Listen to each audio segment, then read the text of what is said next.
everybody, and welcome back to my channel. Today I'm going to be going over my update for my PCOS and metformin, weight loss, new diet plan, all of that good stuff. So if you're interested in seeing what I have to say today, go ahead and stay tuned.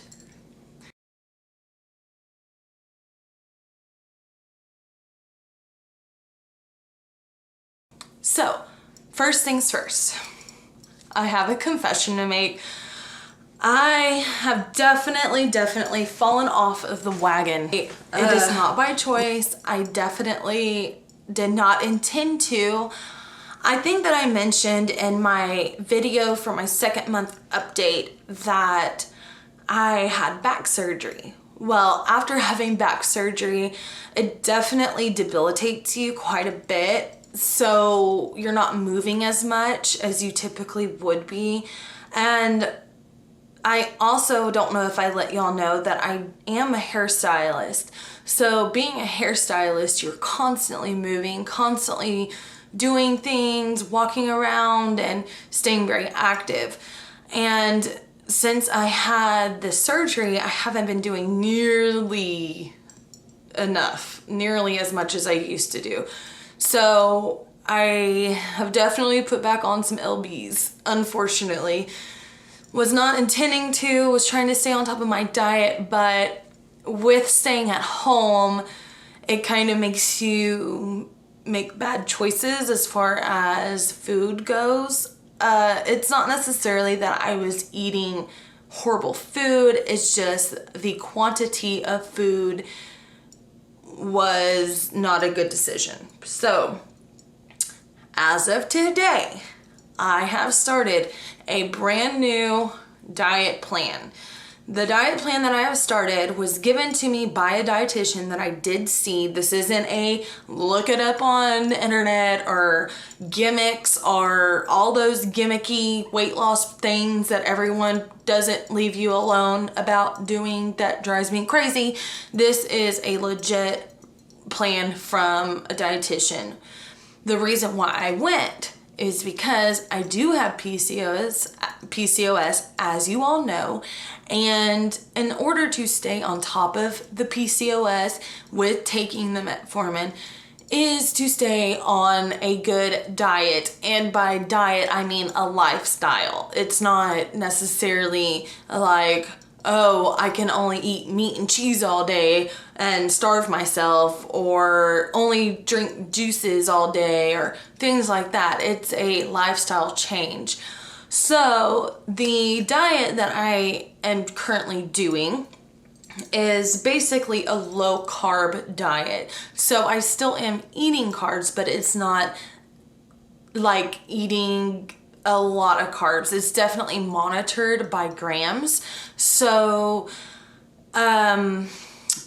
I can only have the things that are on the list. So I can have things like corn or sweet potatoes or popcorn or random things like that that you don't think that you typically would be able to have because it is a starchy food.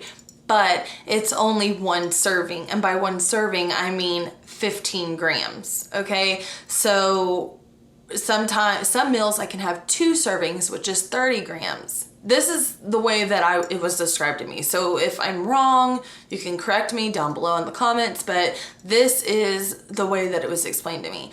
So for breakfast, I can have 30 grams of carbs. For a snack in between breakfast and lunch, I can have 15 grams. At lunch, I can have 30 grams. In between lunch and dinner, I can have 15 grams. And at dinner, I can have 30 grams. After dinner, I can also have another 15 grams of carbs, but I am kind of opting out of the after dinner meal because I typically don't eat that late. So I don't want to tell myself, oh, you can have it, and then get accustomed to eating a snack at 9 o'clock at night. You see what I'm saying? So I am just kind of opting out of that one. Have a certain amount of protein throughout the day. And I am also to be eating vegetables, things like that. So it's definitely like every 3 to 4 hours I am eating something. It's not a large amount of food, but it is enough to not feel hungry. So you see what I'm saying? So I am really hoping that that helps me. I did originally lose 10 pounds from the first time that I started the metformin, and that was 3 months ago. So from 3 months ago to now, I have actually put that 10 pounds back on. But like I said, guys, I was really active before having the surgery done, and then after the surgery, I haven't been able to be as active. But I will tell you this, I have been walking on my treadmill as well as taking walks in my neighborhood. So with that being said, I did tell the dietitian about that and what she had to say about this. And I tried to look it up to see if there was something written that I could kind of like reference back to, but I couldn't find anything. But this is what she said. If you are doing any kind of cardio, as far as walking, running, anything like that, you need to do it for at least 41 minutes, because the first 41 minutes you're burning the carbs that you ate for the day. From 42 minutes on, you are now burning fat. That's what she said. So that's what she said. But that is what she had told me. That is how it works as far as burning fat goes with cardio. So I was like, okay, well, I can do that. I need to do longer anyways. So last night I walked 60 minutes on my treadmill, and this morning I walked 50 minutes on my treadmill. So I'm trying to see if that is proven to be true as far as just doing it myself. So that's not too bad. You know, you just can watch videos or listen to music or whatever while you're doing it. She said that it does not matter if you're doing high intensity or low intensity cardio. It matters how long you are doing it. So, I mean, you know, that could be, most definitely it could be true. If you've heard anything different than that, definitely leave me a comment telling me whether or not you've heard the same thing, or if it is a proven fact. Or, I mean, I'm not trying to discredit what was said by any means. I'm not discrediting it. I'm just saying that I've never heard that before. So it's definitely something new, which that's why you go to people that are dietitians to help you to get on a meal regimen and some kind of exercise regimen so that you can better yourself. I definitely want to throw this out there while I am talking about this. I definitely want to tell you all that if you are struggling with your weight and you cannot get a hold of it, I really highly suggest that you do go to a dietitian or a nutritionist to talk about these things. Don't just throw yourself out there and try one of these gimmick pyramid scheme weight loss things. And you know the ones I'm talking about, because if you have any kind of social media, you have seen them. I'm not discrediting them. I am not throwing them under the bus. I'm not saying they're not good. Hey, your dietitian or your nutritionist might suggest that you use them. So I'm not saying that at all. I am saying do your healthy research and definitely look into the healthy way of going about it before you jump into a pyramid scheme, because long term we have to learn how to eat correctly. And with having the PCOS, you are basically like a diabetic, because your body is not processing the insulin that is going through your body, okay? So if you're not processing things like normal food, then your body's not going to be like the next person who just chose to not eat healthy and has low activity and things like that. And you may need to do something a little bit different, because take it from me, I've done everything. I've done every workout: CrossFit, Zumba, cycle class, weightlifting, running, boxing. I've done every kind of cardio, and I've tried to do different diet regimens. So it never worked for me. I worked so hard and ate so right, and the thing is that it wasn't me. It was what my body is telling itself to do. So definitely talk to somebody who is a licensed dietitian slash nutritionist who can give you the keys to succeed. I need a drink. Hold on. I can tell you this.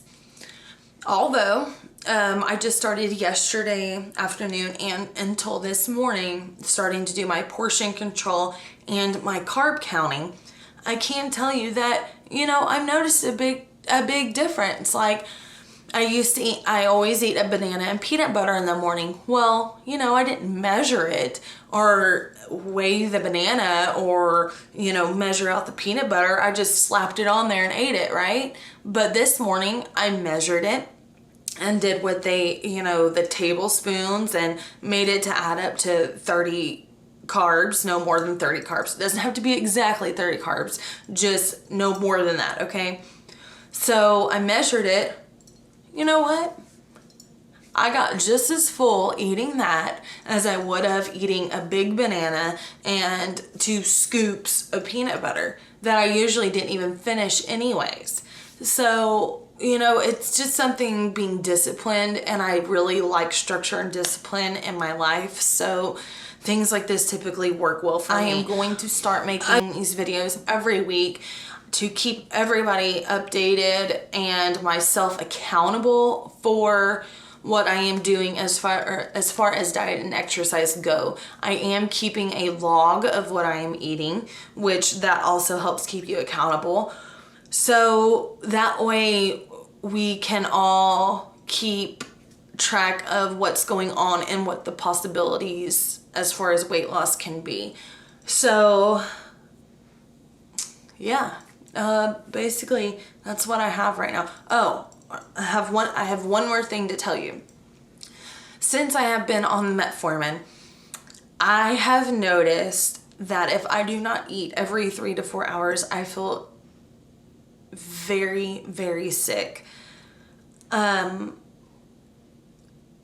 sick that I have never experienced it before. It's almost like how diabetics feel extremely lightheaded and they just feel like they're gonna faint. That's how I've been feeling. So what I suggest to you, if you are taking the metformin, make sure that you are eating healthy and you're eating every 3 to 4 hours. Just a little bite of something, something smart on hand, like maybe a piece of fruit that has some sugar, natural sugars in it. Maybe even drinking lemon water. I've been drinking a lot of lemon water lately, and that kind of helps too. Something that's going to help you to not totally crash on your blood sugar, because it is a very strange feeling. And once you start have it in your system for a few months, you will start to notice, oh my gosh, I feel like my sugar's dropping. So make sure you're definitely keeping yourself fueled. One more thing, I know I just said one more thing, but really one more thing that I have to say is, whenever I went to the doctor yesterday, we did discuss how I was taking the metformin, what time I was taking it, the whole deal. And what she told me is that you want to take the metformin 10 to 15 minutes before you eat something, that it works better with food than without food. So if you wake up in the morning, you take your metformin, you wait about 15 minutes, then eat your breakfast. Same thing at night. While you're cooking dinner, take your metformin, 15 minutes later, eat. Okay, so you definitely want to coincide the food with the metformin, because it doesn't work well just lingering in your body without the nutrients. It needs to be able to work with your food. I am taking 500 milligrams in the morning, like I said, and at night. So with all of that said, that is my update right now. Like I said, be sure to look out for a video next week. I will be back with another update and let you all know how I feel, weight loss from this week to next week, inches. I will definitely be measuring my inches around my waist and hips to see if anything has gone down. If you have any questions or concerns, be sure to contact me down below, and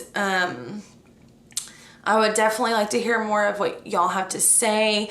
I have seen a couple comments saying that, you know, y'all feel the same way, y'all are going through the same thing, and that's why I'm making these videos, because I definitely know that there's more people out there. I think that it's easier to sit and talk about it than to blog about it. So I definitely want to just stay in tune, in touch.